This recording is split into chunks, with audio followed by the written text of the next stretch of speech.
Okay, today we're going to be considering how to do cross-seal as part of the refraction technique.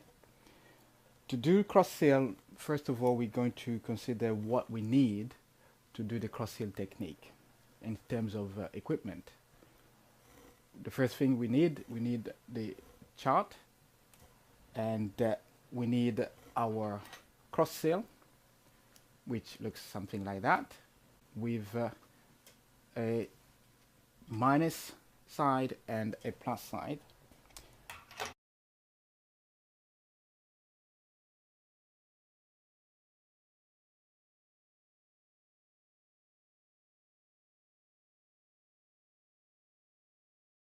We will need the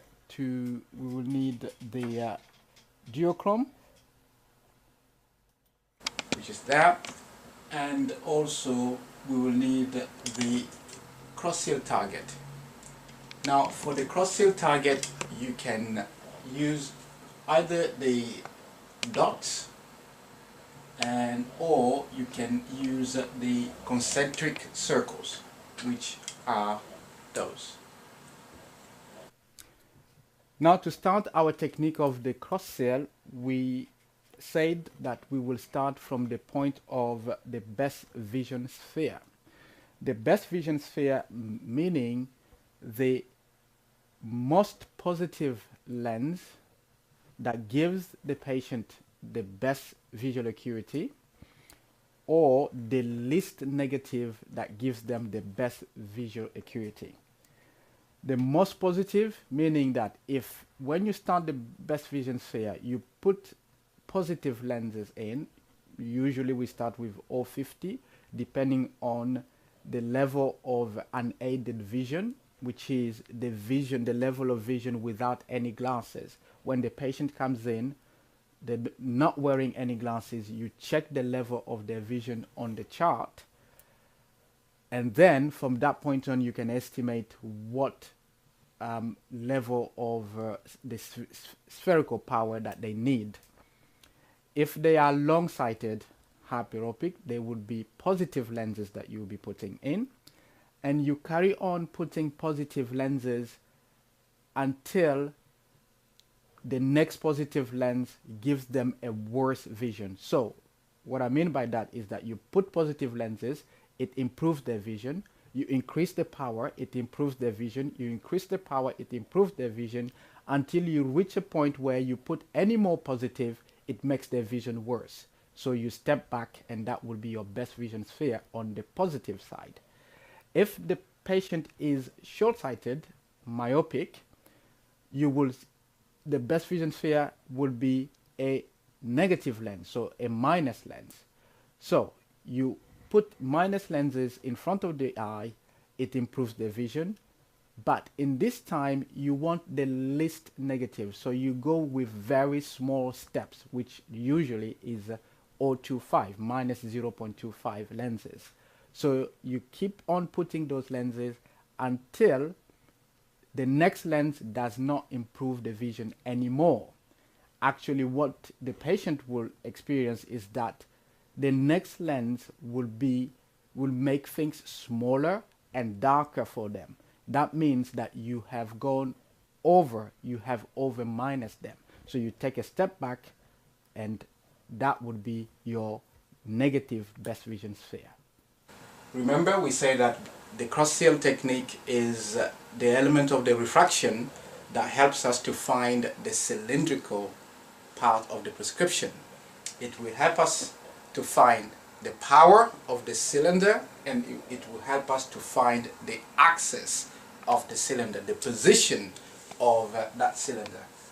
Now, one thing that would help us is to estimate how much of a cylinder a patient may have, and to do that we would use the best vision sphere by looking at how far down the chart the patient is able to read with the best vision sphere in place.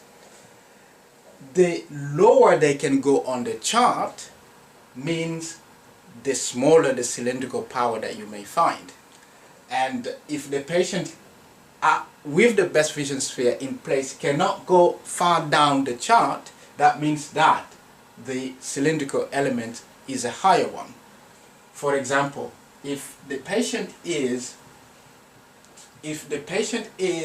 able to read, the last line that they could read is the 6-9 line, which is the bottom line in this case, with the best vision sphere in place, we can estimate the cylindrical power to be around -1, -0.75. If, however, on the other case, the patient is only able to go down the chart up to the 624 line, which is the bottom line here, that is telling us that with the best vision sphere in place, this patient may have a higher power of the cylinder. I would estimate around -2, -250. Before we actually start the technique, we are going to do something else which would help us to shorten the length of the cross-cylinder technique. What we do is we ask the patient with the best vision sphere in place to look at the duochrome, which is what is on the screen right now. You note that we have a red band and a green band. You have 2 concentric circles on the red and 2 concentric circles on the green. Usually, when you are using the cross-cylinder technique, you want the patient, when they are looking at the duochrome, to say that these concentric circles on the green are clearer than the ones on the red. What that means is that the image at the back of the eye is pushed right back, and then with the technique, with the cross-cylinder technique, you will be bringing it back forward again. So, in a practical term, without going into too much of details, what you want to do usually is, with the best vision sphere in place, ask the patient to look at the duochrome and ask them which of the circles are clearer to them. Is it the circles on the red or the circles on the green? Now, if the circles on the red are clearer, then you put a little bit more of a minus length. So you can put -0.25. That will push the image backward, and they will report that now the circles of the green are clearer. That is the point where you start your cross-cylinder technique. Now, in here, our patient doesn't have a cylindrical power in there. There is no cell. His best vision sphere, or what we have in there, is only the sphere at the back of the trial set. So in this case, we have a -5, which is the best vision sphere for this patient. Now what you want to do is hold a -0.50 cross cell, because with a -0.50 you get a better judgment from the patient's point of view. And what you want to show them on the chart is the dots.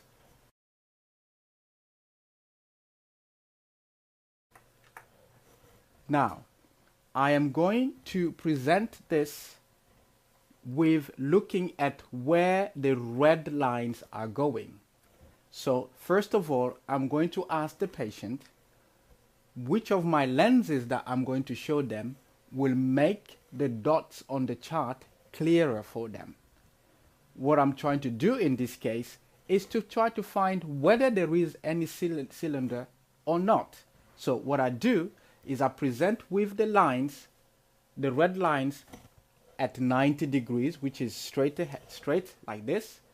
And I ask, are the dots clearer with lens 1 or lens 2? So you saw what I did there is present the red line vertical and the red lines horizontal. So if there is any preference, that gives us an indication where the cylinder might be. Okay, so I'm going to ask you a question, sir, and if you could answer that for me.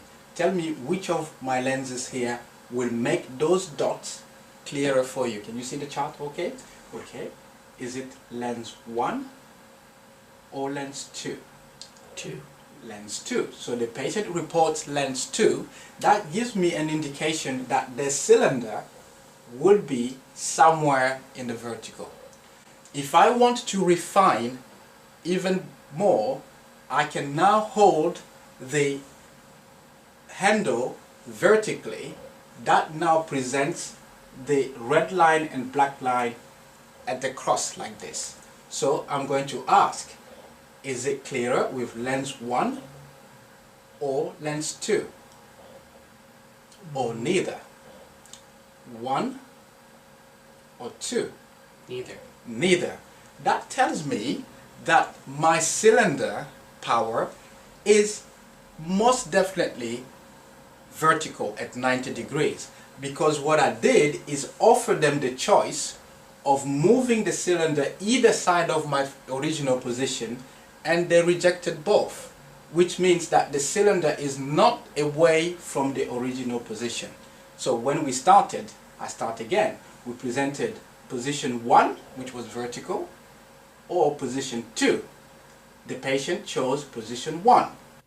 We twisted this and held it so that the cross seal is as like a cross as it is presented now. Bearing in mind, we found the position 1 was preferable, which was vertical, and then we presented 1 or 2. You can see that red line moving from this side to that side. That means it's presenting an option. Is it better on this side or better on the other side? In this case, the patient says neither, which means we say that the cylinder must be around the 90 degrees position. What I would do in this case, I would place a cylinder lens, a cylindrical lens with the axis, the power along the position that I found. You can see those 2 notches there, which tells me the position of the cylinder power. So now I can refine over that. Now we'll put that there. It's a minus or 50. The red lens in this case of the trial lens, a red lens is a minus lens and a black lens is a plus lens for this trial set. In some other trial sets, it can be slightly different. So I ask again to my patient, which one makes the dots clearer for you? Lens 1 or lens 2? Or neither? 1 or 2? Neither one. Neither one. So definitely, I'm happy that the cylinder axis is at that position. Now, the second thing to do is to now refine or find how much of a cylinder we have. Note that to find the axis power, I was holding my handle aligned with the notches or the lines on the lens. So you can see my handle is actually aligned with them. That offers the cylinder power to move each side. Now if I want to find how much power the cylinder has, I hold the notches on the lens to coincide with these on this lens here. I'm going to show it practically. So I have 1 or 2. You can see in effect that either the red or the black lines are going to coincide with the lines on the lens. If I present 1 or 2, if they prefer 2, meaning that the red falling on the notches here, that is telling me I need to add more cylinder power to that lens. If they prefer the black ones over, that means they prefer less cylinder power that is already on there. So I'm going to ask my patient, which one of my lenses here makes the dots rounder and sharper for you? Lens 1 or lens 2? 2. lens 2. You can see it's the red side, like that they preferred. They're telling me in effect that I need to add more cylinder power to that lens that is already there, which I'm going to do.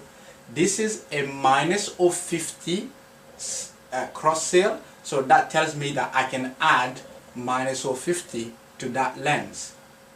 I already had minus 050 there. Adding another minus 050, that means I'm going to put a minus 1 lens there. So taking that one out and putting a minus 1 lens where we found the axis to be, which was 90 degrees, about there. So we have done that. We don't know yet whether that is the right power. Is it too much or is it too little? We're going to do the same again. Which one of my lenses makes the dots rounder and sharper for you? Lens 1 or lens 2? 1. Lens 1. So that is telling me they need a little bit more cylinder power to go on there. Now, because we made a big step and they still want some more cylinder, we need to modify or to change the sphere, the best vision sphere at the back, because for every 50 0.5 minus 050 that they need on there, we need to reduce the sphere by 0.25. So because they need more, I presented 1 clearer or 2. I'll show you again. 1 or 2? 1. 1. So that was 1. It tells me that they need more, but before I make that step, because it's over 0.5, I need to change this. So from minus 5, I'm going to give them minus 475 because I'm reducing it by 0.25. So minus 050 there, and I add 0.25 to make it minus 0.75. Okay, so I go back on the chart again and I say, which one would you prefer? Which one makes them rounder and sharper for you? Lens 1 or lens 2? 1. This is 1. Okay. I changed now from an 050 to an 025 because I want to really refine it, go smaller steps. So, clearer with 1 or 2? 2. 2. So, still wanting more cylinder. So, we were on minus 1. This is minus 0.25. We're going to go change that lens to 0.25 and make it minus 125. Okay? So, and we ask the same question again. Are the dots clearer with lens 1 or lens 2?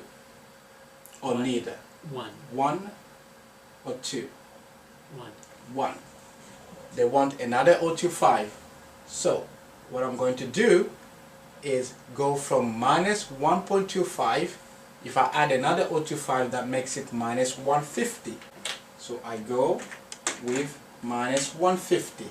So note again, from 1 I added another minus 0.50, which is an 0.50 step, which means I have to reduce at the back by 0.25. So at the back we had minus 475. I take 0.25 out, so we stay now with minus 450. Okay, if I ask the same question again, the dots are clearer with 1 or 2? 2. 1 or 2? 2. Okay, and I'm going to refine also the position of the axis. So I go back with my handle aligned with the traces on the lens. You prefer lens 1? Is it clearer or 2 clearer? 1. 1 or 2? 1. 1.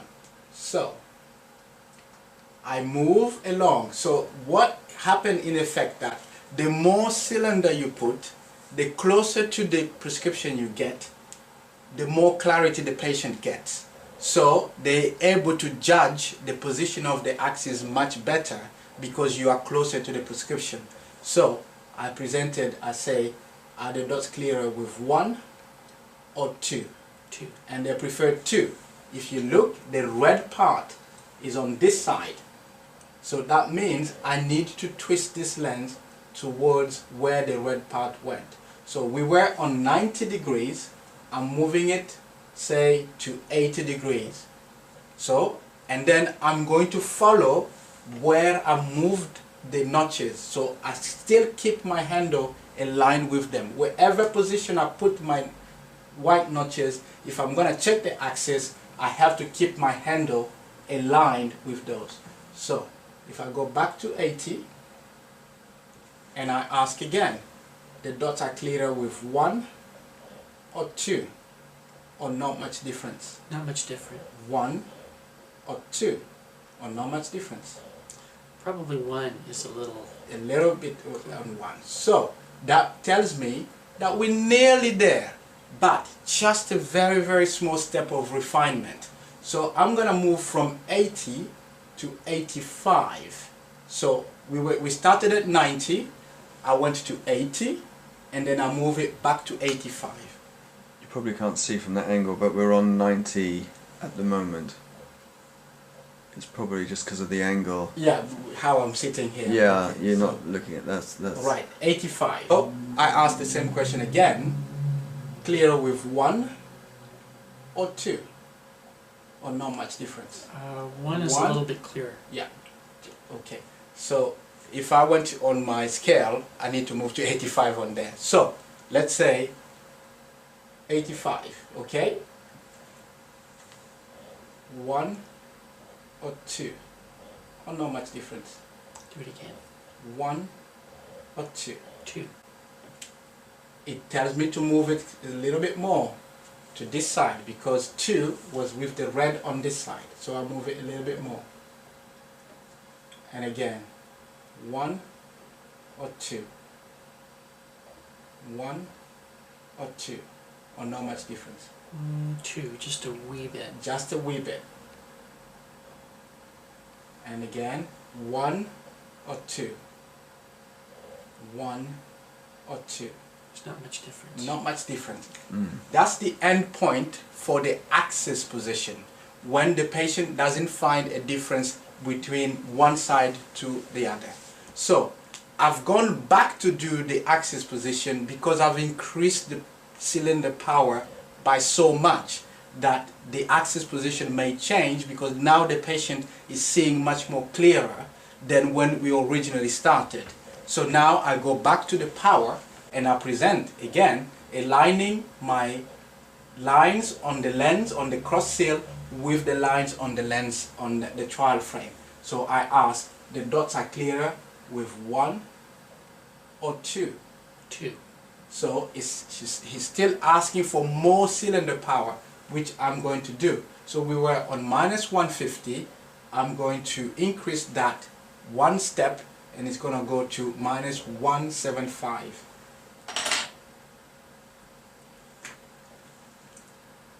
And remember to put when I move the lens, remember to put it with the same position as when you removed it. So it was about, I don't know what it reads with you there, but it was 85 for me, which would be 87, about there. Yes, that's looking 90 from here. It's looking about 90.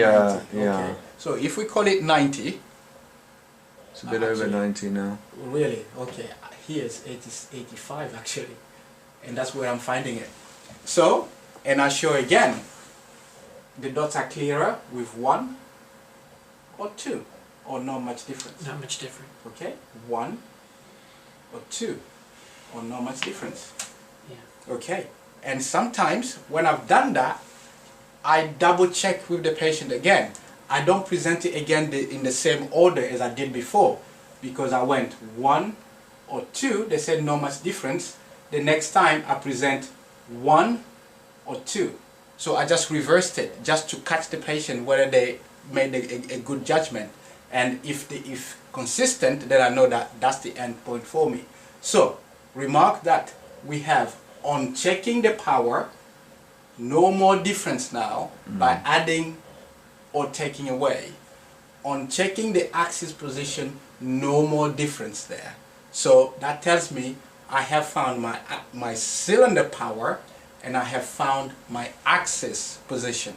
So right now I have a minus 175 power at axis 85 on here. But tell me what is reading there. Well, it reads about 88 on this. 88. So yeah, thereabout.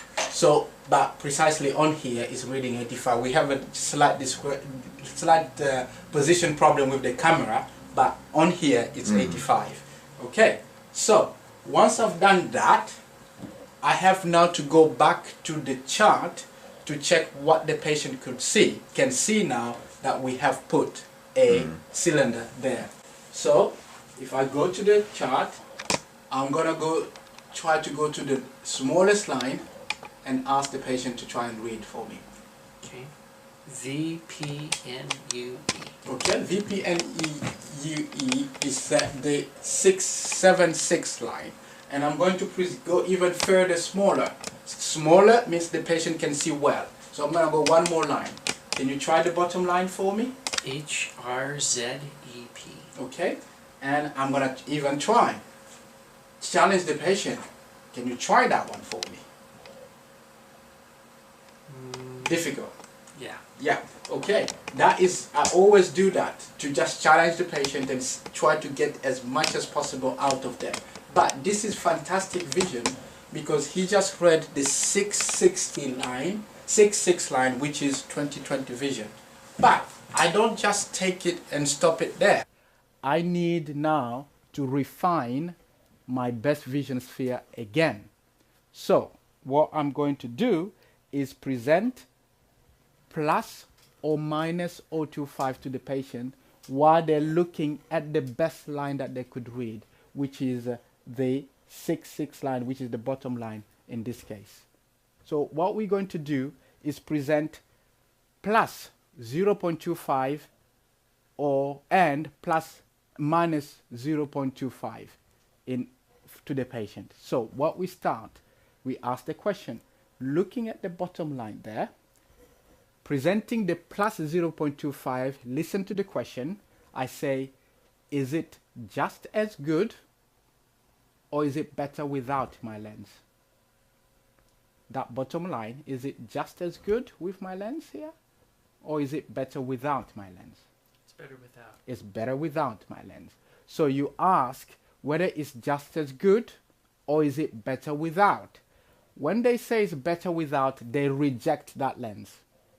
If they say it's just as good, in the case of a positive lens, you add that positive lens. More positive as much as possible. If they say it's just as good, give it to them. In this case, we say, is it just as good or is it better without? And they said it's better without. That means I don't have to give them the plus lens. I want to check, do they have enough minus power there? The question changes. I ask, are the letters clearer or are they just smaller and darker for you with my lens? So does this make the letters clearer or is it making the letters smaller and darker for you? Smaller and darker. Smaller and darker. Smaller and darker means I don't give it to them. That's over minusing. If you give minus lenses make things smaller. That means that if I give them that minus, I'm over minusing them. I'm giving them too much that they need. So I'm not going to give them that. What it tells me is that I am actually where I should be. They don't want any more plus lens. They don't want any more minus lens. They're just where they should be. and the cylinder axis is where it should be, the cylinder power is where it should be.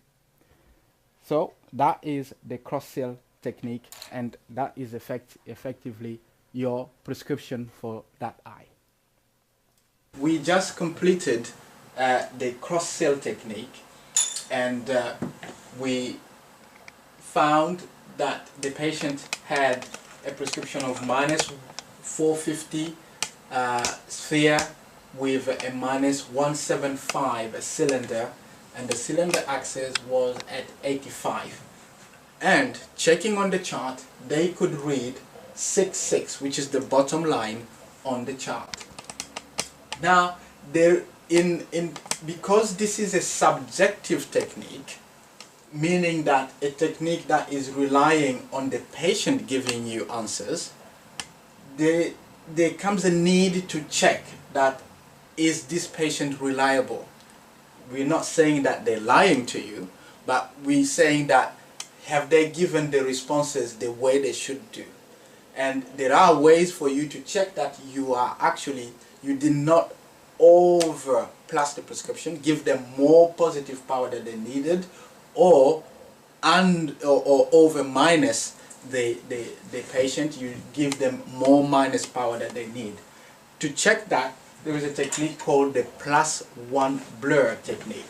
So you do it one at a time, and you ask the patient to read the lowest line on the chart that they could read with your final prescription in place. In this case, our patient could read the 66 line, which is the bottom line on the chart. So what you want to do from that point is present them with a +1 lens. And what this would do is, as we place this +1 lens in front of the eye, the patient should see worse than they could see before. And we're going to ask you, sir, okay, what's the best line that you could read without fuzziness now? KRFNP. Which is? Oh, VRFNP. That's third from the bottom. Third from the bottom. Okay. Now, having said that, you can see that we moved from the bottom line to this line. But he read it with a lot of hesitations. But if I say, can you read the one above you, the one you just read?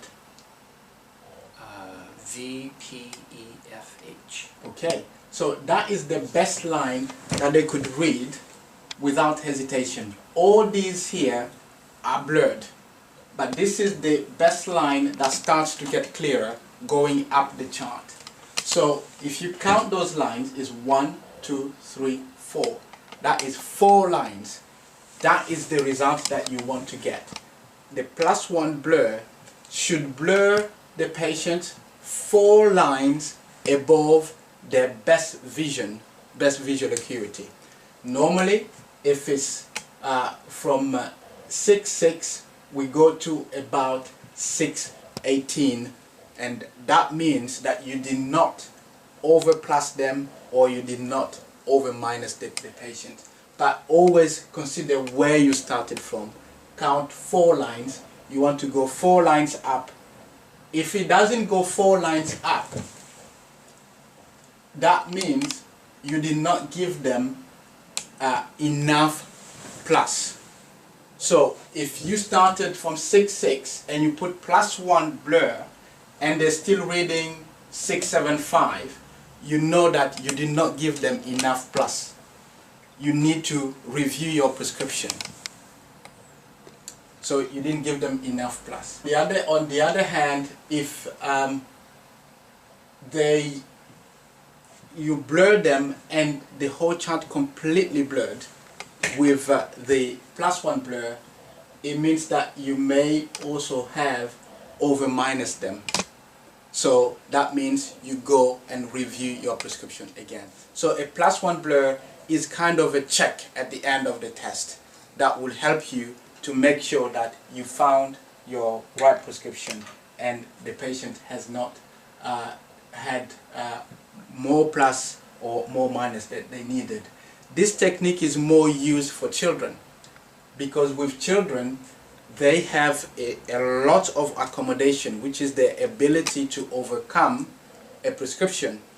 If you are refracting a child and you're giving them minus prescription, they are short-sighted, and you're putting minus lenses in front, you may find that you put minus lens and they can still see through it. You put even more minus, they still can see through it, because their ability to overcome that minus is very, very strong, and it's easy to over minus them. If you put a +1 blur, it will help you to gauge whether you over minus them or not by putting a +1 in front of the eye, and if they can still see small letters, you know that they have used the accommodation to overcome your minus lenses. So you need to review your prescription again. So it's just one technique at the end of your refraction, but mostly used in children. Very, very useful tool for children.